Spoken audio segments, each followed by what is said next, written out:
तो ये वीडियो 2 अक्टूबर की याद में। तो क्या आप जानते हैं कि महात्मा गांधी का अपनी वाइफ की मृत्यु में सबसे बड़ा हाथ था। 22 फरवरी 1944 को कस्तूरबा गांधी, जो महात्मा गांधी की वाइफ थी, उनकी मृत्यु हुई थी निमोनिया से तड़प तड़प के। उस दौरान ब्रिटिश डॉक्टर्स ने कई बार महात्मा गांधी को यह कहा था कि पेनिसिलिन एक दवाई है जो निमोनिया के लिए सबसे बेस्ट है। उसने लाखों नहीं करोड़ों लोगों की जान बचाई है। फिर भी महात्मा गांधी ने मना कर दिया उस दवाई को अपनी वाइफ को देने से। इवन सोचो, जिस दिन उनकी वाइफ की मृत्यु हो रही थी उस दिन महात्मा गांधी ये कहते हैं कि मेरी वाइफ बहुत खुश होगी क्योंकि वो भगवान से जाके मिल रही है, और इसीलिए मैं महात्मा गांधी को महात्मा मानता ही नहीं हूँ। अरे मैं नहीं कह रहा हूँ, ऐसा कहा है खुद Bhimrao Ambedkar ji. I've never in my life called him Mahatma.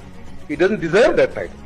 1955 में बी आर अम्बेडकर ने बीबीसी न्यूज के साथ एक इंटरव्यू में सिर्फ इतना ही नहीं बोला, उन्होंने एक बहुत बड़ा खुलासा किया था कि गांधी किस तरीके से भारत के लोगों को धोखा दे रहे थे। He conducted 2 papers, one in English, the Harijan, before that Young India, and in Gujarati he conducted another paper called Deenbandhu, something like that. If you read the 2 papers, you will see how Mr. Gandhi was deceiving the people. तो B are Ambedkar बताते हैं कि गांधी ने 4 newspaper में से 2 newspaper, एक था English newspaper young India और दूसरा था गुजराती लैंग्वेज में द हरिजन, इसको पब्लिश किया। और इंग्लिश वाले न्यूज़पेपर में वो लिखते हैं कि मैं कास्ट सिस्टम और छुआछूत यानी अनटचेबिलिटी के अगेंस्ट में हूं, और गुजराती मैगजीन में वो लिखते हैं कि कास्ट सिस्टम एकदम ठीक है, नीची कास्ट वालों से दूर रहना चाहिए, और न जाने क्या क्या। और आप सोचो, सरोजिनी नायडू, जिन्हें हम नाइटिंगेल ऑफ इंडिया के नाम से जानते हैं, उन्होंने क्या कुछ देखा होगा जो उन्होंने महात्मा गांधी के लिए ये कहा कि इस आदमी को सिर्फ गरीब दिखाने में हमारा बहुत पैसा खर्च होता है। हैप्पी गांधी जयंती।